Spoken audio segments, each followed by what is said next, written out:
at a time like this, if you want to really go somewhere, you got to spend time just, I think, thinking about things that don't exist, that would make the world better if it existed.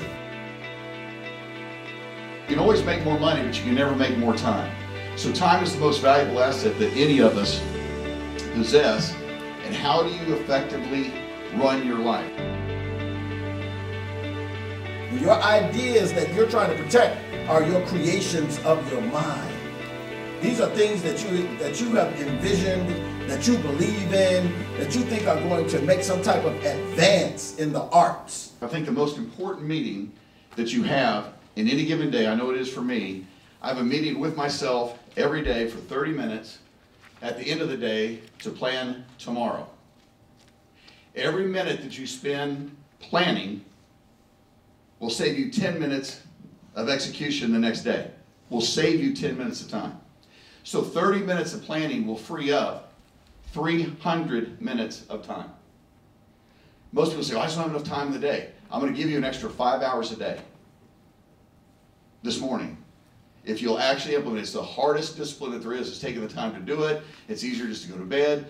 But if you map it out, you will free up an extra 5 hours. I think I can get more done by noon on Monday than most people do by 5 p.m. on Wednesday during a week because of what I'm going to share with you.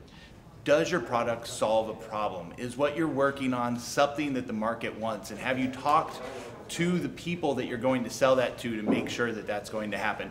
A lot of inventors have great ideas, but they're not going to look at the market yet and see if the market actually wants it. So they end up spending money and spending time on something that the market might not want. A little girl in an art class was drawing. The teacher comes over and says, so what are you drawing? And she says, God. And the teacher says, no, nobody knows how God looks. And she said, they will when I finish.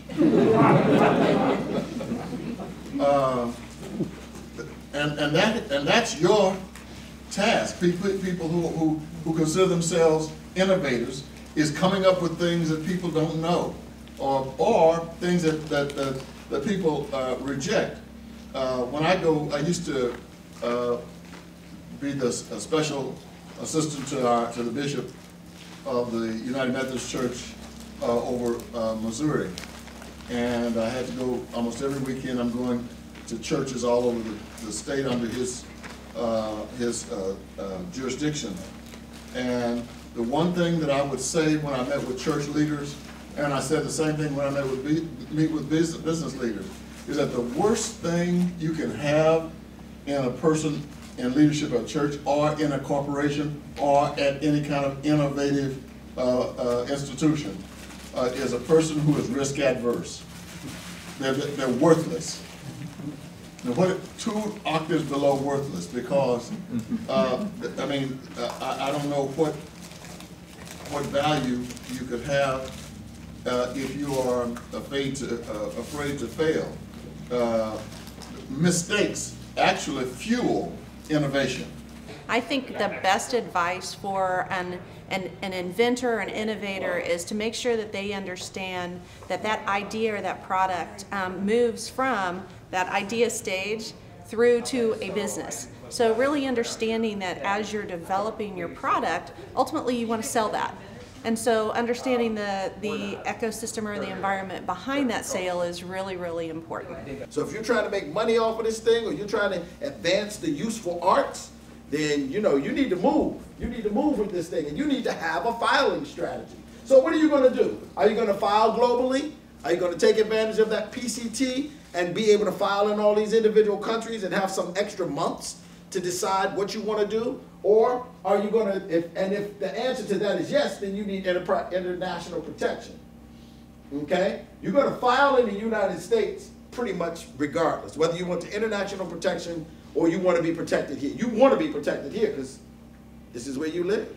This is probably the market that you want to exploit.